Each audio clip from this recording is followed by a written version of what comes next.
Hey guys, Josh here from Sportitude, and today it is shoe review time, and we're going to be reviewing the Brooks Adrenaline GTS 21. This shoe here has just landed in Australia the back end of 2020, and it's got some pretty darn exciting features or updates to this model. So Brooks have just gone back to the drawing board and assessed what they did well in the 20 and addressed some areas that they needed to improve on. So in my opinion, there's a lot to like about this running shoe. I've done a few miles in a sample pair about 2 months ago, and I really enjoyed what Brooks have done with this shoe. So I can't wait to get into this and tell you all about it. But like all my shoe reviews, what we'll do today is we're going to talk about what Brooks have done, compare it to the GTS 20, compare the outsole, the midsole, and the upper. Also profile the foot type that could be considering this shoe right through here. And who knows, it might be a new shoe for you at home that you could throw into your running shoe rotation. So without further ado, let's get stuck in. Okay, first things first, what we'll do is we're just going to quickly profile the foot type that could be considering the Adrenaline 21. So what Brooks have done is they've designed a shoe with a form of arch support. So gone from the Adrenaline 18, which is a couple of models ago now, right the way through to the first edition of the Brooks Adrenaline GTS series, version 1. Brooks used dual density foam on the medial side. So dual density foam was a harder density which was placed on the medial side of the running shoe through here, and they did manipulate and change that positioning from model to model. But essentially what that dual density foam did was work as almost like a pronation blocker, right? So when you go through from contact to mid stance through here, that dual density foam was quite heavy, dense, and was wedged right underneath your arch. Yes, it did reduce the range of movement in regards to pronation for a lot of runners, but it wasn't overly comfortable, and there was some question marks around the speed of pronation and what it actually did for a runner. So Brooks went back to the drawing board a couple of years ago with the Adrenaline 19, 20, and now the 21, and they introduced guide rails into their system. So essentially a system that sits on top of the cushioning midsole through here that provides an appropriate amount of arch support for the foot type that comes through mid stance and rolls in over the arches. So again, I've done this in shoe reviews gone by, but essentially a foot that looks a little bit like this right through here. So this is a static position where the arches do splay out. There's not a lot of space between the ground and the arch. And when someone does come to in a mid-stance phase, flattening out through the arches, and we see a little bit of rotation through ankles, shins, knees, and hips. So the idea of this running shoe is to cater for that overpronated runner that likes a little bit of arch support. The shoe itself as well does fit into the cushioned category. Now there is a shoe that sits above this called the Brooks Transcend. Transcend 7, pardon me, and that shoe is essentially their premium cushion shoe with a bit of arch support. However, globally, the Adrenaline is a more popular running shoe. It could be the fact that it's marginally lighter, and to the majority of runners out there, there's not a huge amount of difference with regards to the cushioning underneath the foot. Personally, I don't find a massive difference between the Adrenalines and the Transcends. Transcends ever so slightly, feels a little bit plusher through the forefoot, but it's marginal, right? So this shoe here is a very cushioned shoe underneath your foot, so it is designed for plenty Ks out on the road. So what we're going to do next is we're going to get stuck into the engineering features of this shoe. Cool. So let's talk all things outsole first. So when I hold up the 21s here and the 20s here, you can see straight off the bat, it's not a lot of change, right? So we got a size 7 here, both in the women's models through there, and there's not a lot that's different to the naked eye. It's still full ground contact, and they've still got their harder rubber in those high impact areas for heel strikers, which is like your carbon rubber. And as you come through to the forefoot, it's a little bit softer, which is its blown rubber format through here. Now, there is a subtle change with regards to the flex screws to the forefoot. So I'm going to hold that to the camera right there, and I'm going to get you to just see if you can see anything in comparison to that. Now, obviously the colors are different, but what Brooks have done, in my opinion, that's the biggest change, is these little decoupling cutouts through here and here in that forefoot. Now that is actually going to provide a little bit more squish under that first metatarsal. Now it's not going to be to the point where you're going to drop off that first met head, because you still got the encapsulated outsole through here just after your metatarsal head, so that's going to provide a little bit of rigidity. However, they've just ever so slightly made the outsole a little bit softer.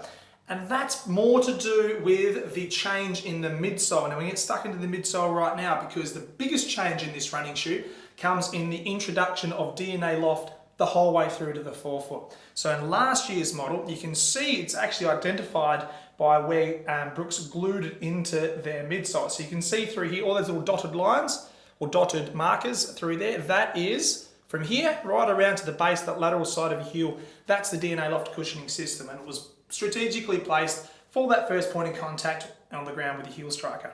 It's still there for the heel striker, however, being one piece upper and also co-molded with the guide rails, which reduces weight as well. And there's no compartments of glue that goes into this midsole, either be it putting together the cushioning system or in the old Adrenaline 19s gluing on the guide rails. It's a total one-piece system, which is fantastic. However, they followed suit with what they did with the Ghost 13, and that DNA Loft runs the right way through to the forefoot. So whether you're a heel striker, a midfoot striker, or even get up onto your forefoot and you like a little bit of support with those guide rails, this shoe here with your entry point is going to be nice and plush and purchased with the ground. Not saying the old model wasn't for midfoot strikers or forefoot strikers, because it was pretty nice underneath the foot. However, you'll definitely notice the cushioning system to be a little bit softer through the whole transition of your gait cycle in this running shoe. Now, just rewind a couple of minutes.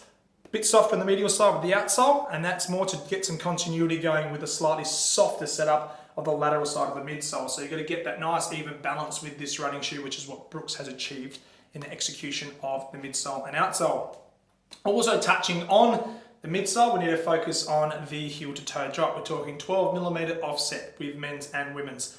It's almost exactly the same midsole, bar the guide rails as the Brooks Go. So very similar running shoe, hence why they're so popular, both in the stability offering being the Adrenaline and the neutral offering being the Ghost through there. Now I want to come to the upper, because it's one of those things, a couple of little changes with what Brooks have done in this shoe, and I think has changed a little bit of my perception of that first step in comfort. So what Brooks did last season with the GTS 20 is you can almost see it's identified by this color offering through here. So on the inside of the heel collar, they introduced a material which squeezed in that memory foam and limited the amount of vertical friction you can get with a running shoe, right? So from time to time, people do get a little bit of slippage. We talk about focusing on the heel lock lacing system to secure that foot into the back of the shoe. However, Brooks went one step further and introduced a new material to reduce the amount of friction and lift with a runner's foot inside the internal heel structure through there.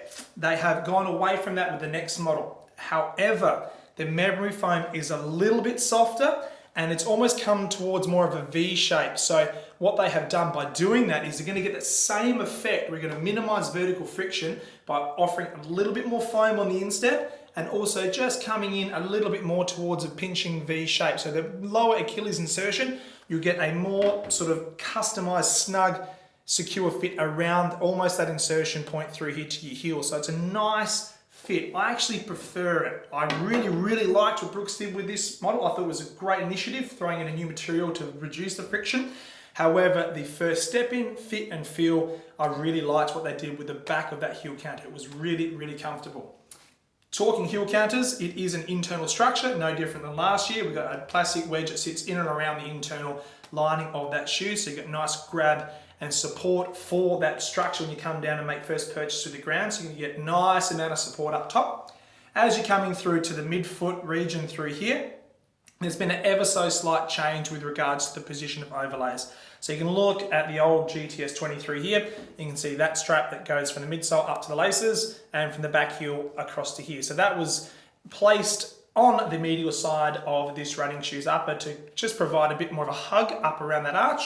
Brooks haven't used that same technology, but they've used the same theory with a larger Brooks logo and ever so slightly changing the materials of the upper. So when you pull the laces up, there is a very limited space or air between your upper and your arch, which is really important, especially for overpronated. We want to reduce the amount of potential friction on that medial side through there. As you're coming through to the forefoot, engineered mesh, nice and light, very breathable.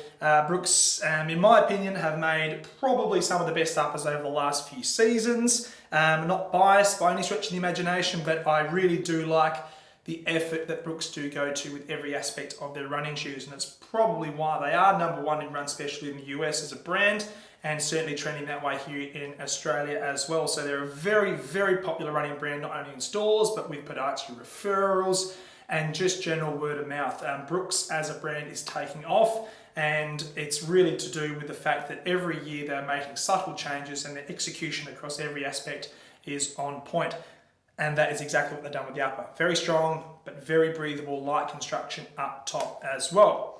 Now, with regards to this shoe, it is subtly lighter than last season as well. So with our scales through here, we measured the ladies to be around the 255 grams. And the men's, I'm holding the men's 4E actually in my hands through here, but the D width measured in at 295.